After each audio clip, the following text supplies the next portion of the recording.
key to church planting is assessment. There are lots of programs to coach the church planter, to train the church planter, to train the church planter, but if a guy's not a church planter, all of that is in vain. It's like having clinics on how to pitch and how to stretch out your arm and how to throw a curveball, but if you have a 45-mile-an-hour fastball, it doesn't matter. You can go to every clinic in the world, you can throw strikes, it doesn't matter. So much of what happens in church planting is there is preemptive training, coaching, support, fundraising for a guy who hasn't been assessed. If you assess a guy, you're basically asking, do you have these spiritual gifts? Has God called you to do this? Do you have the character? Do you have the courage? Do you have the competency to do this? And if not, we're not going to waste our time training you.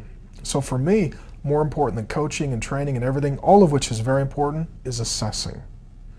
The assessment is the most important thing. Because if a guy isn't called and gifted of God, there's nothing you can do for him. It's like trying to make a guy with no natural rhythm into a drummer.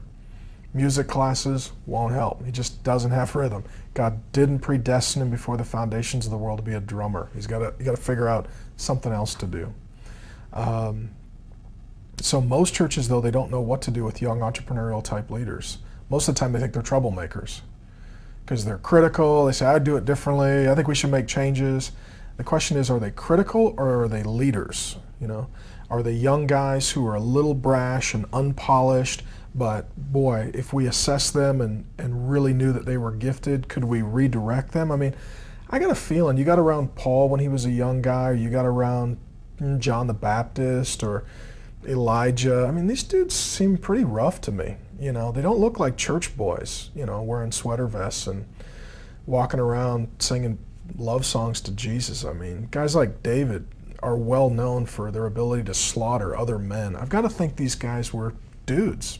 Heterosexual, win a fight, punch you in the nose, dudes. And the problem in the church today, it's just a bunch of nice, soft, tender, chickified church boys.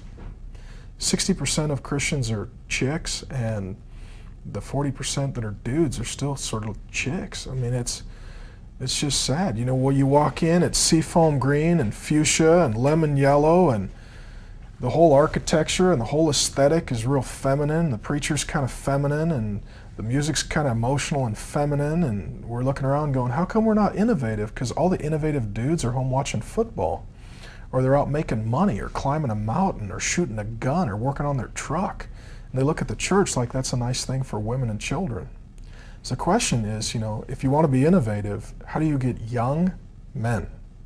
The whole war, all this nonsense on how to grow the church and how to do this, one issue, young men. That's it. That's the whole thing.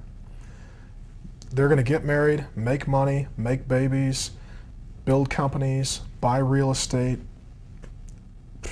They're going to make the culture of the future. If you get the young men, you win the war. You get everything. You get the families, the women, the children, the money, the business. You get everything. If you don't get the young men, you get nothing. You get nothing. Most churches are built to cater to 40-something-year-old women and their children, and the guys are nowhere to be found. We built this church going after young, single, non-Christian, perverted, educated, technological men. Church is over, as far as I can tell, it's over half male, single, in their 20s. That demographic does not go to church. The least likely people who go to church are 22 to 25-year-old men, least likely. But that is the most important slice, because they're, like I said, they're making all their major life decisions. And churches that don't have those guys, they cannot be innovative because they don't have innovators. They're just not there.